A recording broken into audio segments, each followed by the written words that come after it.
Soccsksargen Region, Region 12. This chapter presents the major tourist destination areas of Soccsksargen Region.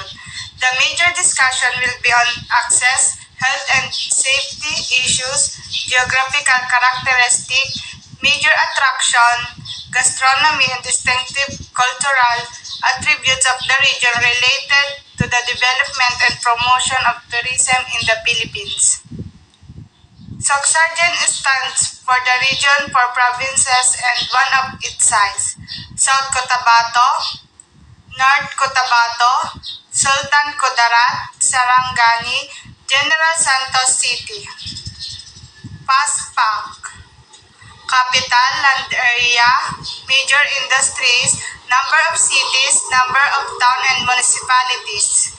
South Cotabato, capital po nito ay Coronadal City. Ang land area is 442,246. Major industries, cultural, livestock, trade. Number of cities, 1. Number of towns and municipalities, 10. Cotabato, ang capital po nito ay Kidapawan City. Land area, 900,890. Ang major industries, rubber industry, agriculture, textile industry. Number of cities, 1. Number of towns and municipalities, 17. Sultan Kudarat, capital, Isulan, land area, 529,834. Major industries, agriculture, poultry, fishing, woodcraft, furniture. Number of cities, 1. Number of towns and municipalities, 11. Sarangani, capital, Alabel, land area, 360,125. Major industries, agriculture, fishing, mariculture, livestock. Number of cities, wala po. Number of towns and municipalities, 7. General Santos City, wala pong capital. Land area, 53,606. Major industry, agriculture, fishing, mariculture, commerce.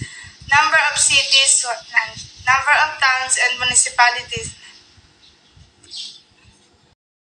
So, supports of access. Meron tayong 3. By air, by land, and by sea.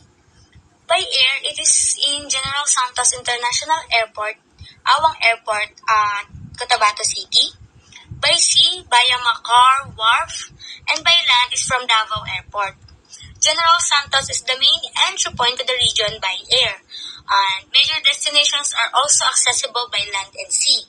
So, bali yung mga province natin in this region, accessible siya by air, by land, and by sea. So, by air, General Santos International Airport is the main gateway to the region from various international destinations and domestic flights from Manila, Iloilo, and Cebu. Similarly, Awang Airport in Cotabato City is an alternative for domestic flights from Manila. So, dito, sa ports of access by air, dun sa General Santos International Airport, siya yung pinaka-main gateway para makarating dun sa mga provinces dito sa region na to. And by sea, which is in sa Macar Wharf in General Santos, is the main gateway to the region by sea travel. Ferry trips of approximately 36 hours. Bali yun ay 3 days? Di pala. Di ko alam. 2.5 days. From Manila stop by Bacolod or Zamboanga before arriving at General Santos. Ganun kahaba by sea. Ganun kahaba yung travel. And by land naman, transit to the region from flights arriving in Davao can be made by land through buses that ply the Davao to General Santos route. 3 hours of travel time dito. Tapos, 45 minutes of travel time naman in transit to Coronadal City. So, sa festivals and attraction and activities. South Cotabato. Historical, cultural, and heritage attraction. Tivoli Museum. Tivoli have a very rich culture. They have sophisticated artworks, traditional abilities to handcraft metal works from brass, their famous tinalak, and great musical instrument. Tivoli Museum, para po siyang nandun lahat ng mga instrument ng taga Tivoli. Tivoli Cultural Community. The Tivoli Tagapili to Lowlanders are an animist ethnic group inhabiting highland areas in southwestern Mindanao, centering on Lake Cebu. Tao Cebu is another of the people names. Their immediate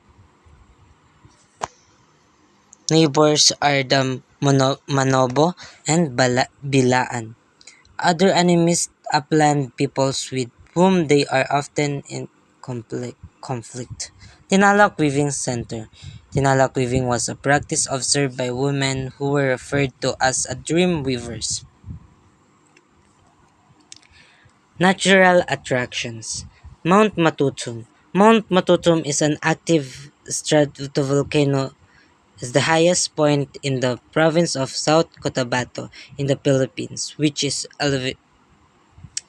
Salka Cave. Cave that of cave that can pwede pong pumunta dyan para makita yung surround and the beauty and the walks as one enters a very tight passage. It has also a 30-meter vertical pit and a chamber with an open pit above. Lake Cebu. Lake Cebu is one of the Philippines' most important watersheds and a major provider of irrigation to the provinces of Sultan Kudarat and South Cotabato. It is located in the ancestral domain of the Tiboli and Ubo tribes. The DOT has promoted the lake as one of the prime ecotourism destinations in Mindanao. Mambukal Hot Spring. Mambukal Hot Spring, situated on lush, sprawling grounds at the foot of Mount Canlaon. The lovely jungle setting include hot spring, streams, and 7 waterfalls. Built attractions. Plaza General Santos is actually a big rotunda, center of the city where you can find the city hall. Christ the King Cathedral or Marble Parish that you can find in Coronadal, South Cotabato. Cotabato. Cotabato. Historical, cultural, and heritage attraction. Plaza General San Tamontaka Church. The church was established by Jesus Priest as a part of the Tamontaka mission, which focused on the youth as well as the evangelization of Christianity in the Cotabato region in the late 19th century. The Komibutay Memorial Shrine, a monument in honor of Takumi Butai and the Japanese soldier who died there here during the Second World War. Fort Piquet. Fort Piquet is Spanish colonial era stone fortification. Natural attraction. Mount Apo National Park. Mount Apo National is included in the UN list of national parks and equivalent reserves and acknowledged as ASEAN Heritage Site. Kutang Bato Cave. A minute walk from Usok Cave is the biggest cave of all. The locals name its cathedral. It is a name such as because of its vastness. The cave is the house of 1,000 bats. The root of the cave is about 5 building stories, where a small hole that gives sunlight of its altar. Built attraction. Grand Old City Hall.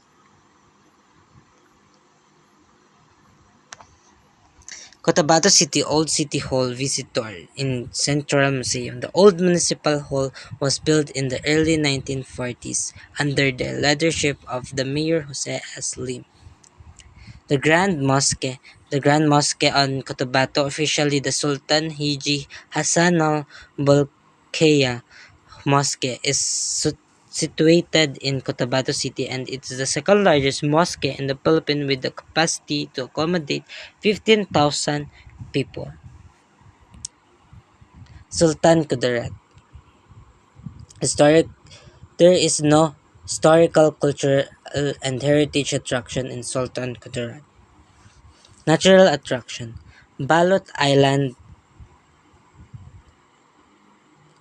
Balot Island, also known as Malulong, is a potentially active volcano island south of the tip of Davao Occidental Province in the Mindanao region, southwestern Philippines. At the center of the island is Balot Volcano, a fumarolic volcano with no historical eruption.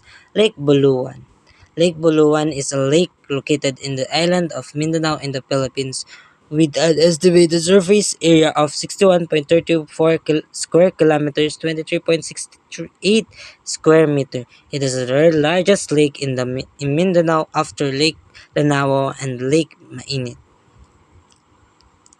Build attraction. Sultan Kudarat Provincial Capital. This is the capital building of the province of Sultan Kudarat, located in southwest of the island of Mindanao. Baras Bird Sanctuary. Baras Bird Sanctuary is an area covering about 2 hectares of land that is home to tens of thousands of beautiful birds. Sarangani. Historical and cultural and heritage attraction. Tampat Shrine.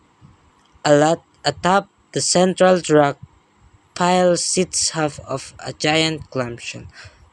Locals call the place Tampat Shrine. Century-old houses.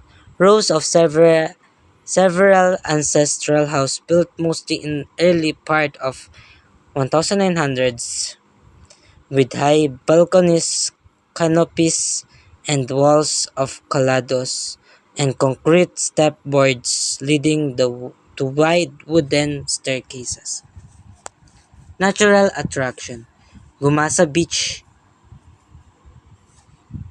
of Gumasa boasts of a 6-kilometer wide beach on a crescent-shaped cove on the eastern shore of Sarangani, facing the Salaba Sea.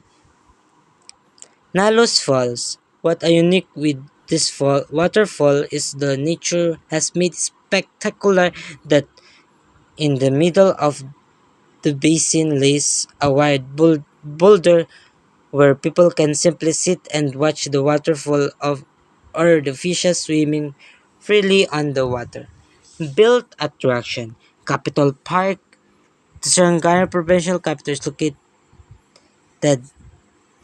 capital compound in the town of Alabel, Sarangani. IML Eco Park. The IML is barely months old, and they're adding more activities that aims to attract more tourists to visit the place. General Santos City. Historical, cultural, and heritage attractions. Japanese abandoned World War bunker. Japanese abandoned These Japanese bunkers were used during the World War II as defense structure. A lot of this exists all throughout General Santos City. Plaza General Santos. Plaza General is actually a big rotunda, center of the city hall by nightfall. Natural attraction. The Amiscong Fall is said to be a 13 cascade falls, but only 7 falls are accessible for guests. This falls promises a deep emerald to clear blue water banks perfect for plunging and swimming, a majestic reward once you finish an exhilarating 4-hour river trekking and hiking through rugged terrains. Kalaha Eco Park. Built attraction. The Yongsan Arcade. is a strip of food haven when you can find fresh seafood like tuna, Jensen's very own signature food, fruits and veggies. General Jensen Fish Port. The General Santos City Fish Port Complex located in Barangay Tumbler having a 750 meters, 204,460 feet quay and a 300 meters, 980 feet wharf for 2,000 GT reefer carriers. The famed fish port comes with modern facilities that adhere to international standards on handling fish catch.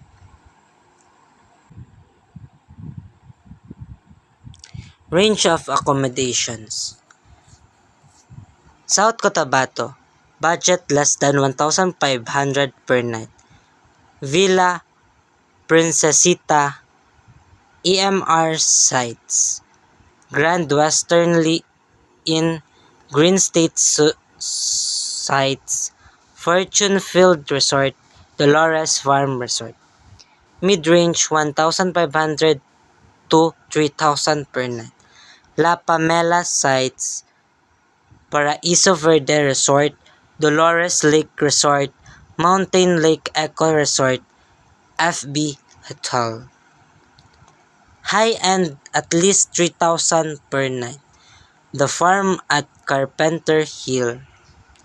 North Cotabato or Cotabato. Budget less than 1,500 per night.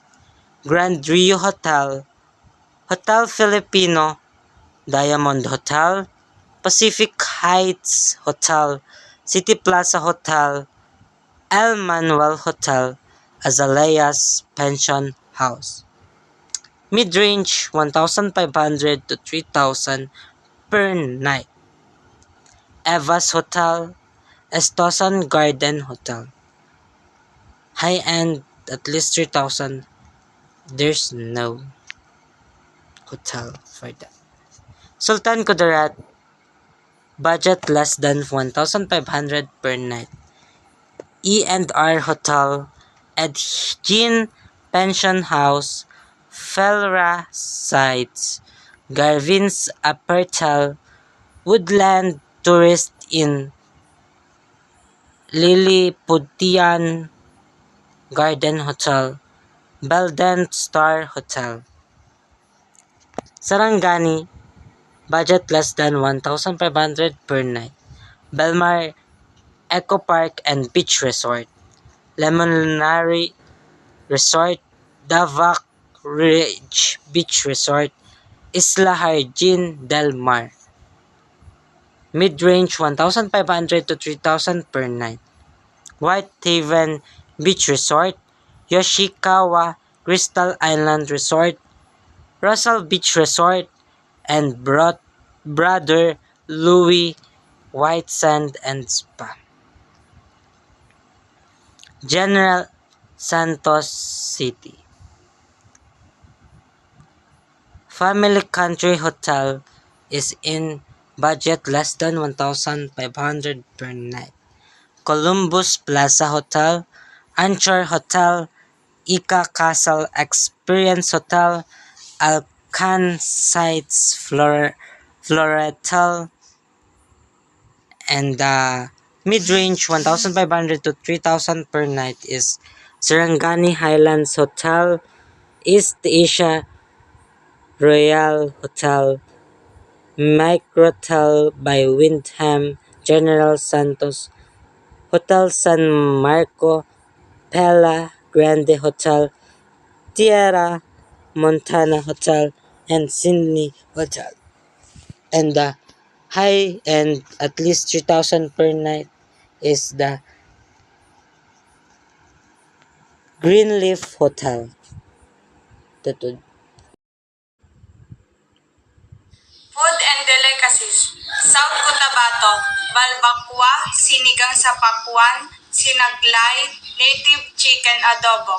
Cotabato, pastel, bebe, tinagtag, native chicken barbecue. Sultan Kudarat, fried catfish, kansi, bibingkang kanin, coco peya. Sarangani, tuna po, nilok uno, tuna crispy chicharon, rice coffee. General Santos City, grilled tuna, bihon, sashimi, lato salad.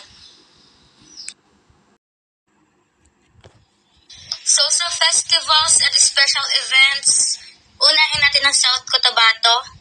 So sa South Cotabato, meron tayong Helobong Festival. Ito naman is sineselebrate every 9 to 11 of November.